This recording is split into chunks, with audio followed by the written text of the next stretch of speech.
Hív a vasút, vár a MÁV. A magyar vasútnak napjainkban nem pont a legjobb a hírneve. Folyton a késésekről, siklásokról és balesetekről hallunk, meg hogy Lézer Jani ezt is jól elintézte. De ha felszállsz egy vonatra, ritkán gondolsz bele, milyen hosszú út vezetett idáig, miért is olyan a magyar vasút, amilyen. Mert bizony a történelme tele van fordulatokkal és nehéz időszakokkal, de nem is húzom tovább a szót, vágjunk is bele. A 19. század elején még egészen más volt a helyzet. Az emberek szekéren, hinton vagy hajón közlekedtek, ami lassú volt és kiszámíthatatlan. Az ipar fejlődése viszont gyorsabb szállítást igényelt. Nyugat-Európában már megjelentek a gőzmozdonyok, és hamar világossá vált, hogy a vasút nem divat, hanem egy szükség. Az első magyar vasútvonal 1846-ban nyílt meg Pest és Vác között.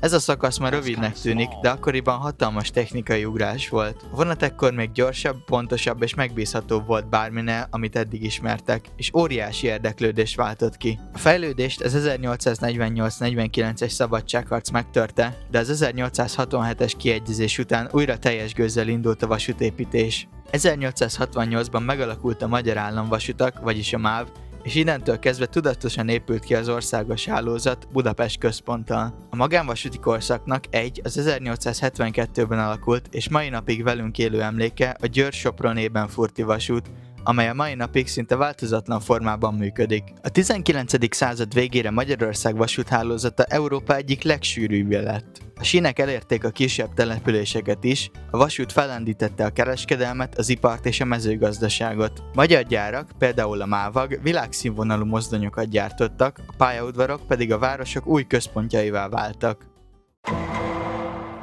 Az első világháború és a trianoni békeszerződés súlyos veszteségeket hozott. A vasútvonalak nagy része az új határokon kívülre került, sok addig fontos csomópont elvesztette a szerepét.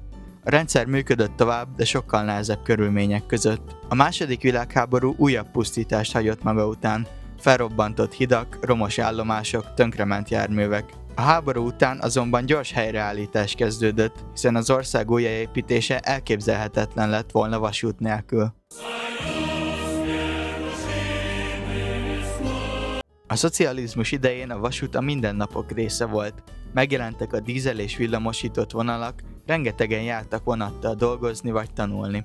Bár sok mellékvonal megszűnt, a fővonalak és csomópontok egyre fontosabbá váltak. Szóval itt vagyunk most Budapest-Kelenföld pályaudvaron, ami igazából nem pályaudvar. Itt éppen mennek a vonatok. Ez az országban az egyik legfontosabb ilyen vasúti csomópont. Innen tudnak átjutni a Dunántúl felül érkező vonatok Magyarországnak a keleti részébe, és ugye ez Budapesten belül is egy nagyon fontos tömegközlekedési csomópont. Itt két buszpályaudvar is van. Ugye innen indul a 4-es metró is, itt van az Etele pláza is, és igazából ennyi. A vasút az utóbbi években ismét felértékelődött. Az uniós fejlesztések, a pályafelújítások és a környezetbarát közlekedés iránti igény új lehetőségeket teremtettek. Na ezt mondanám, ha ez igaz lenne. Nagyjából semmi fejlesztés nincs, állítják le a mellékvonalakat, az összes vonat sokat késik, és az egész rendszer egy rakás Akarom mondani, egyre több új mozdony érkezik, épülnek és újulnak meg a vonalak, nem késnek egyáltalán a vonatok, minden szerelvényen lehető legtisztább, és az egész rendszer teljesen jó. Már csak egy üzenetem lenne a MÁV-nak. Kill yourself!